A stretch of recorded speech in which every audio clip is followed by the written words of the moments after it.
Placid 2. So I'm continuing my Lake Placid series of reviews, and we are at this point in the franchise where it starts to go downhill now. Like, I don't know who pissed off the studio heads or who hated who behind the scenes, but somebody obviously had a death threat against the director here because this film has almost no money invested into it. And you can definitely tell, that studios had no faith in this franchise, that they were just trying to crap out as many sequels as they can. Because this film comes in at $2 million. And then I think part three has a little bit more money thrown at it, but not much, coming in at 2.5 million. And I think the first movie was made on way more money. And, as I've said, that was a financial success for the studios. And, I think it was at this point where they really realized that, people, did not really care for these movies. And I think one of the things that I do, dislike about this movie is that it is all CGI, no practical. And I'm going to refer this film to Jaws, which might be an unfair comparison, but to me it is a fair comparison. Because you look at what Steven Spielberg accomplished with that film, where he had two sharks. One shark broke down, the second one, he had to be careful at what scenes he filmed with the shark, and that's why for most of that film you don't see the shark. And so he worked around that. And there's a great documentary that goes in depth into the making of Jaws called "The Shark Is Still Working." It is a great documentary. It's a great insight to what happened behind the scenes of that movie.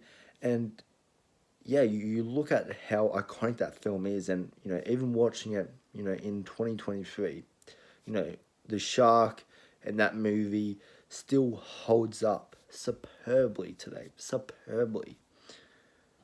And I'll still, I'll go as far as say, that the first Lake Placid, still holds up, really well. I don't think the crocodile in that film looks bad at all, because I think one of the things that the first Lake Placid did well compared to the sequels is that it was a mix between practical and CGI.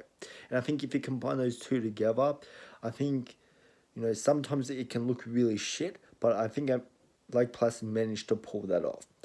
And now, referring that to Lake Placid 2, where it is all CGI, no practical, the crocodile, the gore in this film looks absolutely horrible. There is one positive I can give to this movie, and that is there is a little more carnage in this film.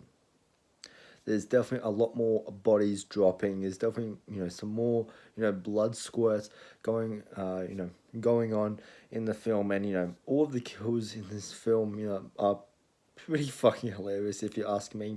Like, there was literally one kill where a guy falls out of a tree and lands on the crocodile, and he says like the cheesiest line ever, where it's like what is it? It's like this is more comfortable than the ground, and I'm just like falling from that height. Like, I don't know what a crocodile's skin feels like, but I don't think it would. I don't think it would be a soft landing. So, yeah, I don't know. I thought that was a pretty good kill there. There is some nudity in here, so which is always a plus on my end. So really enjoyed that. But this has some of the worst fucking dialogue. Like, the delivery from some of these characters. Like, there's scenes in this where I was just laughing, and I think, I think the film it's definitely trying to be serious, but then on the other hand, it's trying to be, self-aware on the other hand. Because there's some scenes where it's a serious conversation, it's a serious kind of matter going down. Then in some scenes, it treats itself more as a comedy. But I think the biggest offense of Lake Placid 2 and probably the part of this that I hate the most is the fact that this is a direct recap and remake of the first film story. Like, you have your Betty White type character on the side who turns out to be the eventual villain of the film. You have your investigation and, cop storyline, going on the side. And yeah, and in the first film there were two crocodiles. That was the big twist of the first film. And now in this film, there's a very similar twist where there's not only two crocodiles, but there's four this time around. It's literally rinse and repeat the exact same fucking story. Like, this film insults your fucking intelligence by giving you the exact same movie you have seen just a second time. So they're expecting people to pay, to pay like fucking $10 to rent this piece of shit. And you could just be watching a much better version of this movie by watching the first film. I think that's just the biggest offense, like, to me. You might say, that I'm being, very over dramatic. I don't think I am. I think what I'm saying is a very fair statement towards this film, where, you know, you're paying the exact same price that you're paying, to see the first film, basically, and you're seeing, a low budget version of that. The only advantage this film has is that there is gore this time around. That's literally it. That's it. I know with part three, I think, from what I remember at least, I think that goes into a different story. So I am looking forward to that. And I actually spent money on this movie as well. Like, I am ashamed of myself just for spending money, because this film isn't even really all that fun. Like, when the crocodile is on screen, I mean, sure, it's entertaining, but there's there's also just like a lot of douchebag characters in this. There's a lot of characters that show up just for the sake of being killed. Like, there's this guy, which this was probably the most satisfying kill of the movie. I would not lie.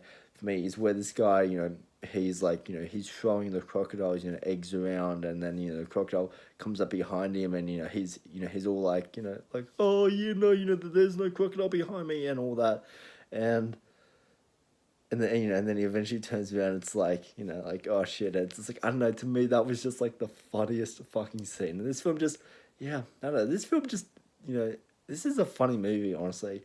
This is a good film to watch drunk, I think. I think this is a film that you'll enjoy a lot more. And the acting in this, isn't the greatest either. There's a lot of, overacting and all of that. And yeah, the ending, I wasn't the biggest fan of. It has your standard, typical, hero gets the girl type ending. Like, we've seen that, a dozen times before, and we've seen it a dozen times better than how this movie portrays it. But that's the other positive I will say, is that relationship I did like in the film. Yeah, I did like that. And the note that we did end off with, was a hopeful message, and so I did like that, but it's just, you can see that coming from a mile away. It's just, we've seen that ending before, and just like, there's nothing new. There's nothing new in this fucking movie. Like, I am sorry, but this is not a movie like I enjoyed. Like, I'm gonna say one more point here. I get bad CGI. Like, you don't have the budget. I understand that. But you can at least try. You can at least try. You have professionals, creating the VFX for this. Like, I'm sure, they can spend an extra day or two, in the office making the crocodile and the effects in this film look better. And not only like the crocodile, but there's scenes that don't even have to be CGI. Like, there's scenes, when people have their arms ripped off, and the blood coming out of it is so fucking fake looking. I can create that on one of my own movies. I can literally create that effect, and I can do it much better than how this movie portrays it. Like, it is so cheap looking, this film. Yeah, yeah. I'm gonna be honest. I was not a fan of this movie one little bit. Um, yeah, this is a film, that, if I am in the mood, to watch a Lake Placid 2 film, I'm just gonna, stick with the original. Anyways, yeah, they're my thoughts on Lake Placid 2.